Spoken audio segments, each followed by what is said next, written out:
Hi there, and welcome to Storytime with Kay. Today we will read Pinkalicious and Planet Pink by Victoria Kann. This book was published by HarperCollins in 2016. In science class, we learned about the planets. They are the most amazing things in the world. I mean, in the universe. Every planet has its own color, said Mrs. Penny. Earth is blue and green. Mars is a deep shade of red. Venus is bright and milky white. Miss Penny showed us something I'll never forget.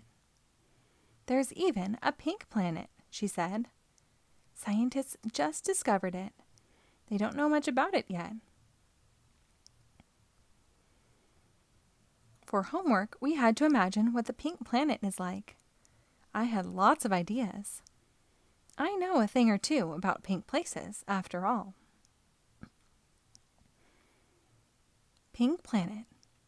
Looks like a giant pink gumball full of glittery stardust, home to fuzzy pink aliens called Pinktonians. I made a list. Then I took out my pink paint to make a picture of Planet Pink.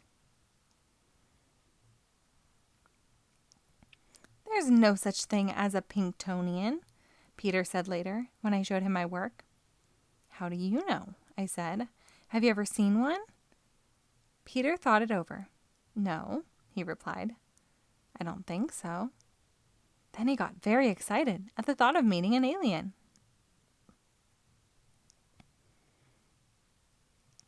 Maybe Pinktonians will come to Earth, cried Peter. They'll fly down in their spaceship. When they land, they'll say, "Take me to Peter." No way, I said. If Pinktonians come to visit, they'll want to meet me first. I'm the most pinkerific, pink-loving person on the planet. Maybe they'll like you so much, said Peter, they'll want to take you back home with them. Ha ha, I said. I knew Peter was just teasing. That night, I had a weird dream. A beam of light shone in my window. I followed the bright pink footsteps. There, in my yard, was a huge pink spaceship next to a tiny pink alien. Greetings, said the alien. I am a Pinktonian. You may call me Pinky. Hello, I said shyly. We have come to take you to Planet Pink, said Pinky. We hear you make great cupcakes. They are our favorite food. Pinky seemed nice, and the offer was exciting, but I didn't want to leave home. The more I thought about it, the more upset I got. Please don't make me go, I said. No, I want to stay here. Just then, I woke up. I was safe and sound. Except something was odd. There was a beam of light coming through my window, and all over the floor were bright pink footprints. I ran to get Peter. Wake up, I cried. There's a Pinktonian in my room. I told him my dream. I showed him the clues. Peter grabbed a flashlight. I grabbed my wand. We tiptoed around the room looking for the alien. Suddenly, we heard a scratch. Then we heard a screech. Then we saw something moving under the bed.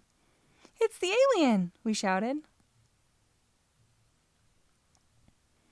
Mommy and Daddy turned on the lights.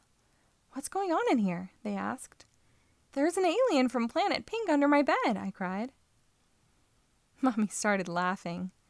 There was a creature down there, but instead of a pink alien, it was a fuzzy white kitty. It's the neighbor's new cat, said Mommy. She must have climbed in the window and stepped in your pink paint. I'll wipe off her paws. We'll take her home tomorrow. Good night, space explorers, said Daddy. I got under the covers. The kitty snuggled up beside me. I hadn't met a Pinktonian, but I'd made a new friend.